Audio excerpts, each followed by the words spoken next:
ایک رات ایک کتا آئینوں کے ایک میوزیم میں کسی طرح داخل ہو گیا۔ میوزیم کی دیواروں، دروازوں، فرش اور چھت پر ہر جگہ آئینے لگے ہوئے تھے۔ اتنے زیادہ عکس دیکھ کر کتا حیرت سے جم گیا۔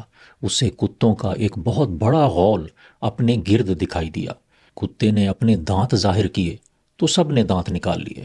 کتا بھونکا تو اسے اپنی آواز کی گونج سنائی دینے کے ساتھ سب کتے بھونکتے دکھائی دیے۔ خوف زدہ ہو کر کتا مزید شدت سے بھونکنے لگا اور گونج اور عکس کا رد عمل بھی ویسا ہی بڑھتا رہا۔ کتا ادھر ادھر اچھلنے لگا تو پورا غول اس کے گرد اچھلنے لگا۔ اگلے روز میوزیم کے سیکیورٹی گارڈ نے کتے کو فرش پر مردہ حالت میں پایا۔ وہاں کتے کو مارنے والا کوئی نہیں تھا۔ کتا اپنے ہی عکسوں سے لڑتے لڑتے مر گیا۔